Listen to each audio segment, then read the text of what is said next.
Hello everyone, my name is Harsh Nigam, and in this presentation we are going to talk about convolutional neural networks.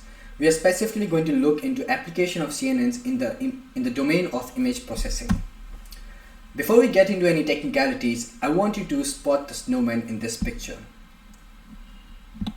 I'm sure that you were able to identify two snowmen in this image. One is here just behind the curtains, and another one is here on the Christmas tree. But how did we do that? Instinctively, what we did was we scanned through the image chunk by chunk, identifying if a particular chunk has a snowman or not. We were finally able to identify a snowman here. Then our eyes kept searching, and when it came to this patch, it identified another snowman. This is a very powerful intuition, and we want our model to learn to do exactly this. So with this point in our mind, let's continue our exploration into CNN. Before that, a little vocabulary refresher. A matrix is a group of numbers organized in columns and rows. I'm sure everyone knows about it. And then we have filters and kernels. They're also a form of matrices, and filters are really the crux of this presentation. If you understand filters and how we apply them, you know how a CNN works. And then third, what an image is, it's a matrix. Even the screen that you're looking at is a matrix. Alright. So, as I mentioned that a CNN is used in image domain. It has been quite successful in tasks like image classification and image segmentation. And if you want to build a very simple classifier of dog versus cat, we can put together a very simple CNN and it will perform very good without much effort from our end. So what makes a CNN different from a neural network? It is this block called conv block, which contains two main layers, convolutional layers and pooling layers. For the most part of this presentation, we are going to look into how this convolutional layer works, and if you understand this, you understand CNN. So let's see what a convolutional layer is. It consists of filters, and how we apply these filters is called a convolution. So what is a filter? A filter is a matrix with specific values to perform a specific task. The values inside a filter is referred to as weights. We can tweak the values of this matrix of a filter to make it perform different tasks. So what that means is, if I have this image and I want to just extract the boundaries of let's say this person, I will apply a filter that can detect edges. I will apply this and we will get an output that will only return edges and everything else will just go away. How do we apply filters? We apply filters using an operation called convolution. What this means is, if you remember in the slide 2, what we did was we searched through an image chunk by chunk. That is exactly what a convolution does. Imagine that this is an image and this is a filter. What we're going to do is, we're going to take this filter and we're going to apply it to the first chunk. What applying here means is doing a pointwise multiplication and then summation of the values. This will generate one number, this will generate one value, and then in the second iteration we will move the filter to the next block. We will repeat the operations of multiplication and summation and it will generate another value. Similarly, we will run the filter through this portion of the image and it will generate the corresponding values. This is a lot like scanning through an image block by block. But what does that mean in the context of CNNs or in the context of image processing? In this context, a filter in essence is a feature detector that runs through an entire image and identifies specific patterns. For example, if I want to build a model that can detect faces, what filters do you think we will need? We will need to answer the question, what are the characteristics of a face? one very important characteristic are the eyes. So we build a filter that can detect eyes.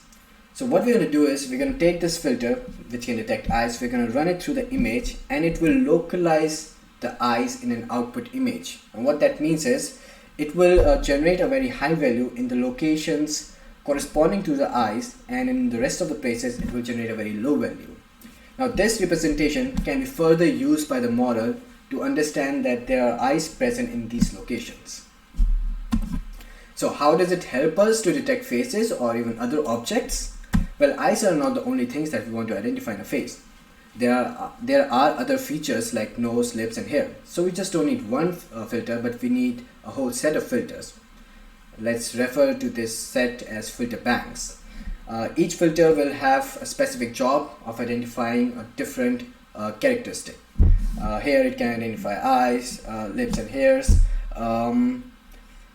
And when we have identified these features in an image, it becomes very easy to tell if the image is in fact a face or not. Similarly, we want to now identify a car. Now we will build, or let's say the convolutional neural network will build a filter bank which will identify features like headlights, windows, wheels and mirrors. Depending on the problem statement, these filters and the definition of these filters will change, and their ability to identify specific patterns.